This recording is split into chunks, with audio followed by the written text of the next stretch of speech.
Welcome to Omitech computer institute. और अब हम डिस्कस करने वाले हैं टाइप्स ऑफ जीएसटी डीलर।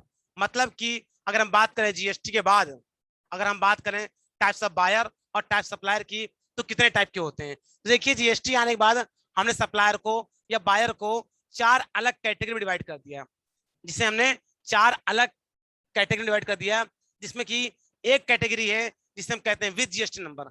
चार में से हम समझे तो चार प्रकार जो डीलर होते हैं इन्हें भी दो अलग अलग ग्रुप में डिवाइड कर दिया। जो पहला ग्रुप होता है वो होता है विद जीएसटी नंबर, मतलब कि जिनके पास जीएसटी नंबर होगा, और बाकी लोग होंगे जो विदाउट जीएसटी नंबर। मतलब कि बहुत से लोग तो ऐसे होंगे जिनका जीएसटी नंबर होगा, जिसे हम कहेंगे विद जीएसटी नंबर। और बहुत से ऐसे बिजनेस, ये बहुत से ऐसे कंज्यूमर पर्सन होंगे जो कि विदाउट जीएसटी होंगे। अब अगर हम बात करें जीएसटी में कि जो विद जीएसटी नंबर होंगे, उसमें दो तरह के बंदे होते हैं जिनका रजिस्ट्रेशन करते हैं। मतलब कि जब हम जाते हैं जीएसटी में रजिस्ट्रेशन करने, तो दो तरह के रजिस्ट्रेशन को मिलते हैं। एक होता है रेगुलर और एक होता है कंपोजिशन। ये रेगुलर और कंपोजिशन क्या होता है ये भी आगे फर्दर डिस्कस करने वाले हैं। लेकिन रेगुलर के पास और कंपोजिशन के पास, दोनों के पास ही जीएसटी नंबर होता है, क्योंकि दोनों को गवर्नमेंट की वेबसाइट पे ऑनलाइन रजिस्ट्रेशन होता है। और ऑनलाइन रजिस्ट्रेशन होने के बाद उनको गवर्नमेंट की तरफ से एक जीएसटी नंबर दिया जाता है।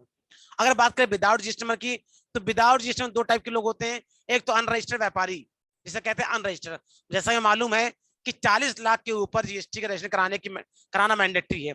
लेकिन बहुत से ऐसे व्यापारी हैं जिनका 2, 4, 5, 10 लाख का टर्नओवर है और वो जीएसटी दायरे में नहीं आना चाहते हैं या जीएसटी बिना रजिस्ट्रेशन नहीं कराना चाहते हैं, तो उन्हें हम कहते हैं अनरजिस्टर्ड।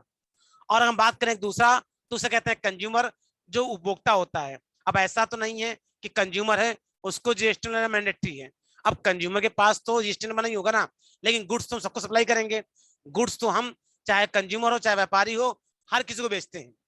तो यहाँ पे कंज्यूमर को भी एक जगह दी गई है कि कंज्यूमर एक प्रकार का है जिसको इसका गुड सप्लाई करते हैं। तो जो बायर सप्लायर होते हैं उसमें कंज्यूमर भी हो सकता है, उसमें अनरजिस्टर्ड भी हो सकता है, उसमें कंपोजिशन भी हो सकता है, और उसमें रेगुलर भी हो सकता है। तो जो मुद्दा यहाँ पे ये है कि चार कैटेगरी होती है। अगर हम टेक्निकली बात करें तो जीएसटी में चार तरह के बायर और सप्लायर आपको मिलेंगे: रेगुलर, कंपोजिशन, अनरजिस्टर्ड और कंज्यूमर। आपको पहले इन चारों को अच्छे से समझना पड़ेगा, जो कि हम आगे अपने नेक्स्ट वीडियो में डिस्कस करेंगे। इस वीडियो में सिर्फ इतना ही।